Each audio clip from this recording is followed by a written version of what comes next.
രണ്ടാം അധ്യായം സൂറത്തുൽ ബഖറയിലെ 264 വചനത്തിന്റെ അവതരണ പശ്ചാത്തലം. പ്രവാചകൻ മുഹമ്മദ് നബി സല്ലല്ലാഹു അലൈഹി വസല്ലമ മദീനയിലെത്തിയ കാലത്ത് മുസ്ലിം സമൂഹത്തിന് വലിയ സാമ്പത്തിക ആവശ്യങ്ങളുണ്ടായിരുന്നു. പണക്കാരായ ചില സ്വഹാബികൾ ധാരാളമായി ദാനം ചെയ്തിരുന്നു. എന്നാൽ മാനുഷികമായ ചില സ്വഭാവങ്ങൾ കാരണം ചിലർ തങ്ങൾ നൽകിയ സഹായത്തെക്കുറിച്ച് പിന്നീട് സംസാരിക്കാറുണ്ടായിരുന്നു. സഹായം സ്വീകരിക്കുന്നവൻ കൊടുക്കുന്നവന് മുന്നിൽ എപ്പോഴും തലകുനിച്ചു നിൽക്കണം എന്നൊരു ചിന്താഗതി ചിലരിലെങ്കിലും ഉണ്ടായിരുന്നു. ഈ സാഹചര്യത്തിലാണ് അള്ളാഹു താക്കീത് നൽകിയത്. അള്ളാഹു പറഞ്ഞു, വിശ്വസിച്ചവരെ, ദാനം ചെയ്തത് എടുത്തു പറഞ്ഞുകൊണ്ടും ആളെ വിഷമിപ്പിച്ചുകൊണ്ടും നിങ്ങളുടെ ദാനധർമ്മങ്ങളെ നിങ്ങൾ പാഴാക്കരുത്. ശേഷം ഖുർആൻ നൽകുന്ന ഉദാഹരണം നോക്കൂ. ഒരു മിനുസമുള്ള പാറപ്പുറത്ത് അല്പം മണ്ണിരിക്കുന്നു. നല്ലൊരു മഴ പെയ്താൽ ആ മണ്ണൊലിച്ചുപോയി ആ പാറ വെറും വെളുത്ത ശൂന്യമായ പാറയായി മാറും.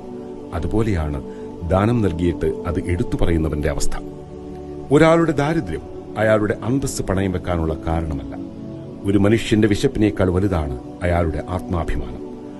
ആ ആത്മാഭിമാനത്തെ ഒരു വാക്കുകൊണ്ട് മുറിപ്പെടുത്തിയാൽ പിന്നെ നിങ്ങൾ നൽകിയ ലക്ഷങ്ങൾക്കൊന്നും ഒരു വിലയുമില്ല. അതുകൊണ്ട് നമ്മുടെ ദാനങ്ങൾ ആത്മാർത്ഥമാകട്ടെ. എടുത്തു പറഞ്ഞ് അത് പാഴാക്കാതിരിക്കാം.